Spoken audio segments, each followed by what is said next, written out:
This is a Wild Games Production podcast.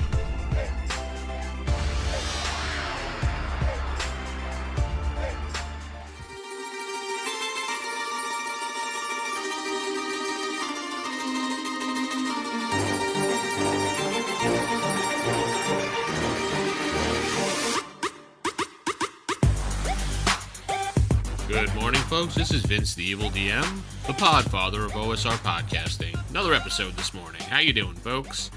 I'm doing fine, even though the weather has totally dropped here in Texas, and it is now, right now, a cold 37. And for people that live in Texas, they know 37 is effing cold. The heat is actually on in the house today, as I'm trying to keep warm, because I'm used to, 90, 100, 110 degree weather, not this 37 degree weather, even though I grew up in weather like this all my life. But being here in Texas for 10 plus years, you get a different type of skin on you. So yeah, with that said, I'm kind of freezing here, but we'll move on anyway. So YouTube is back going and everything, getting closer to that 1,000 mark on youtube.com/theevildm. Releasing a video today, as of the 27th of October, another episode to Railguns and Dragons for Heroes Unlimited, exploring that, because we're getting ready to gear up for a Heroes Unlimited game with my group. Just about everybody in the group has a character, except for one player, whom I haven't got with yet, but he wasn't feeling well, so we're just hanging out, waiting for him to feel a little bit better, and I can get on with him Discord, and we can make up his character, because we're playing virtually, using Discord and Foundry Virtual Tabletop, which is an amazing piece of software. If you've not heard of it, I would suggest going to check it out. Go to Foundry Virtual Tabletop. I think it's foundryvtt.com. Yeah, I believe so. Head there and check it out. It's a software you buy once and you install it on your PC that you want to host. Give everybody the IP address. They all connect to your computer via web browser, and boom. You never have to pay again like, Stupid Roll20 or Fantasy Grounds. And what's great about it is the game comes with rule sets for old school games, for Star Wars, for any major system that somebody's working on. It's free. You don't have to pay for it like other systems out there. So that's why I enjoy Foundry. So anyway, today I wanted to talk a little bit about different types of RPGs that I wanted to play.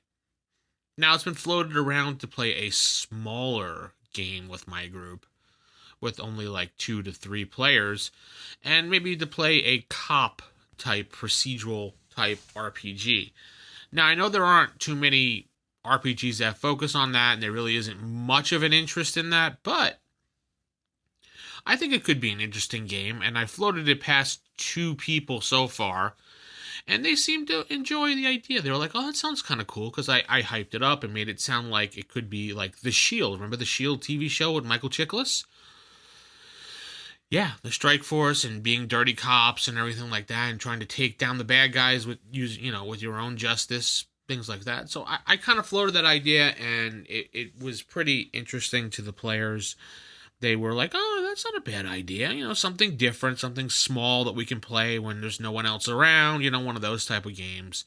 A 1 to 2 hour type, game when there's only 2-3 people in the group. Maybe we could record that and put that up on rollhigherdie.com, where you can listen to all the fine podcasts that I do there, the actual plays that I do there. But I couldn't find a rule set, so I had to go on Mayway and ask a little bit around.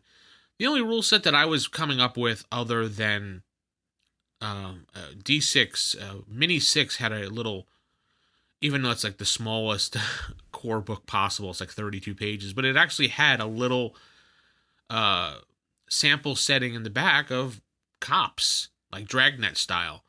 So I was like, all right, well, our group is playing Star Wars D6, natural transition into a D6 game. That's not much different. Pretty good. Asked around a little bit. I got some ideas from Samwise7, giving me Hunter the Reckoning, but just basically they're cops as opposed to vampire hunters, or hunters of whatever, which is not a bad idea, because I do like the classic World of Darkness setting. I like the system. nobody really plays it anymore because they're all up in the new Machine God Head, whatever the frig it's called.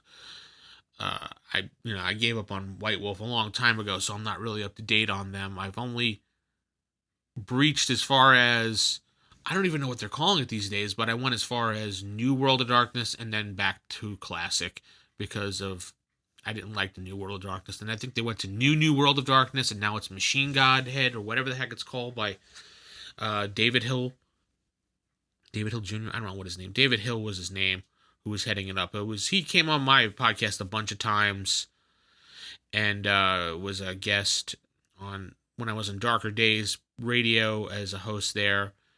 And he came on Roll for Initiative once or twice to promote some of his things. He was a good fella, but I don't know what he's up to these days. I haven't spoken to him in a while. I've heard he went off on his own ways and is doing his own thing now, so no biggie. We all do that in life.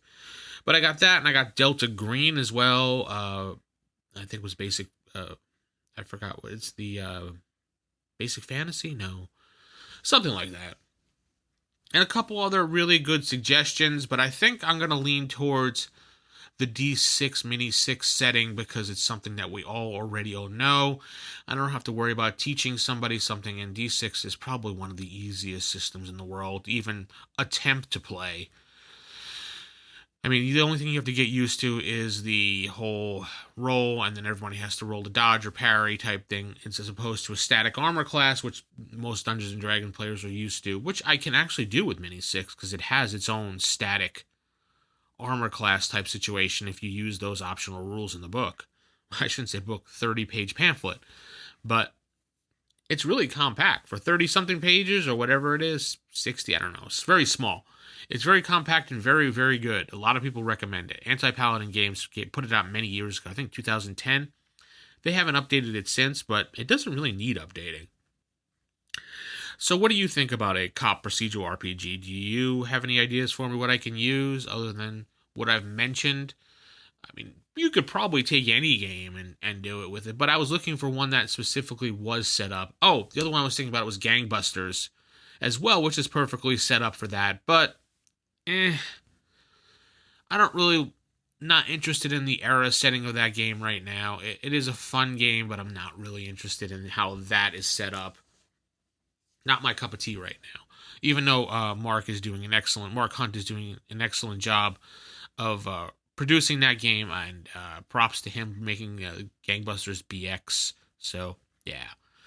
So with that said, I'm going to say keep it original, keep it old school. Don't forget to check out all the things I'm doing. Go to theevildm.com to keep up on all those things, and Podfather out.